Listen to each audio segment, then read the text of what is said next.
Hi everyone, welcome to my channel. तो आज हम जानते हैं इम्यूनाइजेशंस ऑफ चिल्ड्रन और vaccination schedule of children in India. जो वैक्सीन है वो बच्चे को आने वाली बीमारियों से प्रोटेक्ट करता है, तो इसको लगवाना बहुत ज़रूरी होता है बच्चों में। इंडिया में बच्चों के लिए जो वैक्सीनेशन शेड्यूल प्रोग्राम होते हैं वो है BCG vaccine, polio vaccine, hepatitis B vaccine, DPT vaccine, measles और MMR vaccine, vitamin A, typhoid vaccine, tetanus vaccine. इसके अलावा भी कुछ एरियाज़ में rota virus vaccine, PCV pneumococcal conjugate vaccine और जैपनीज़ इंसेफ्लाइटिस वैक्सीन लगने होते हैं। ये कंपलसरी नहीं होता, ये कुछ कुछ एरिया में ही होता है।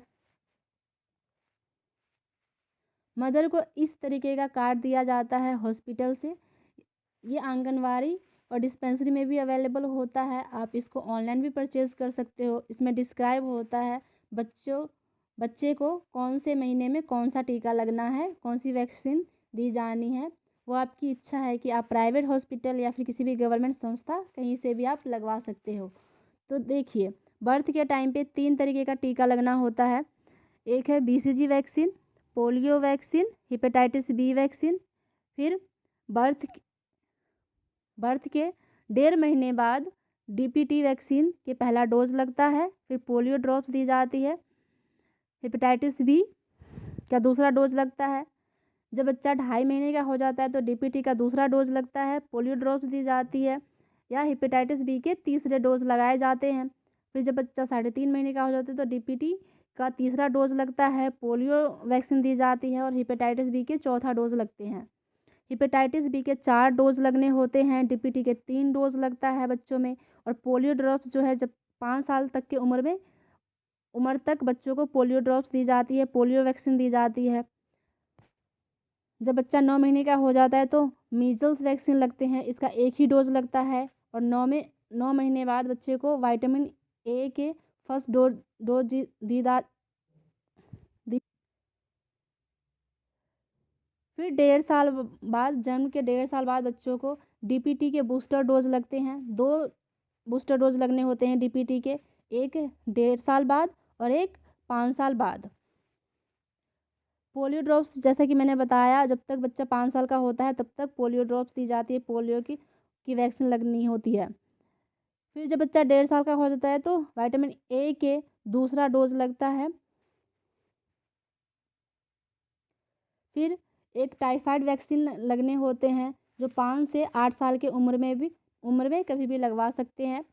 फिर 10 साल बाद, बर्थ के 10 साल बाद एक टेटनस का इंजेक्शन लगना होता है, टेटनस की वैक्सीन दी जाती है।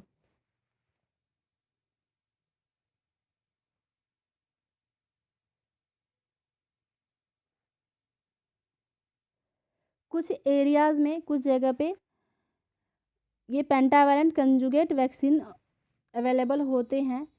ये जो है, ये DPT, hepatitis B, HIV, haemophilus influenza type B, इन तीनों के जगह पे लगाया जाता है। ये जो पेंटावैलेंट कंजुगेट वैक्सीन है, ये 5 वैक्सीन से मिलके बना होता है। जहाँ पे ये वैक्सीन अवेलेबल होता है वहाँ पे DPT, हेपेटाइटिस बी और HIV वैक्सीन नहीं दी जाती है। इकट्ठे यही वैक्सीन लगाते हैं, पेंटावैलेंट कंजुगेट वैक्सीन। अब हम देखते हैं कि वैक्सीन लगाना क्यों ज़रूरी है। जो BCG वैक्सीन है वो बच्चों को चाइल्डहुड ट्यूबरकुलोसिस से प्रोटेक्ट करता है। हेपेटाइटिस बी जो है वो हेपेटाइटिस बी डिजीज से, जो कि लिवर को अफेक्ट करता है, उससे प्रोटेक्ट करता है बच्चे को। पोलियो ड्रॉप्स जो हैं, पोलियो जो वैक्सीन है, बच्चों को पोलियो से प्रोटेक्ट करता है। जो DTP वैक्सीन है, डिप्थेरिया, टेटनस और पर्टूसिस जो है, ये 3 तरीके के इसमें वैक्सीन होती है। ये जो है, ये डिप्थेरिया, टेटनस और पर्टूसिस जो बीमारी है उससे बच्चों को प्रोटेक्ट करता है। फिर जो MMR वैक्सीन है वो बच्चों को मीजल से प्रोटेक्ट करता है। वही टाइफाइड वैक्सीन इसलिए दी जाती है ताकि बच्चे को टाइफाइड से प्रोटेक्शन हो, टाइफाइड से प्रोटेक्ट मिले बच्चों को। फिर वैक्सीन के बाद बच्चों में हल्का फीवर लग जाता है, फीवर लगने के चांसेस बढ़ जाते हैं। इसके वैक्सीन के साइड इफ़ेक्ट होता है, जो बच्चे चिड़चिड़े से हो जाते हैं, इरिटेट से रहते हैं, तो उस केस में बच्चे को देखिए वैक्सीन लगने के बाद ना ये स्वाभाविक है कि बच्चे को ये साइड इफ़ेक्ट होगा ही होगा, तो इससे घबराने की ज़रूरत नहीं है। आजकल पेनलेस वैक्सीन भी मार्केट में अवेलेबल है। आप वो थोड़ा-सा कॉस्टली होता है, पर आप वो प्रेफ़र कर सकते हो, वो आप पे डिपेंड करता है। तो दोस्तों अगर वीडियो अच्छा लगा हो तो वीडियो को लाइक करें और शेयर करें। Thank you for watching.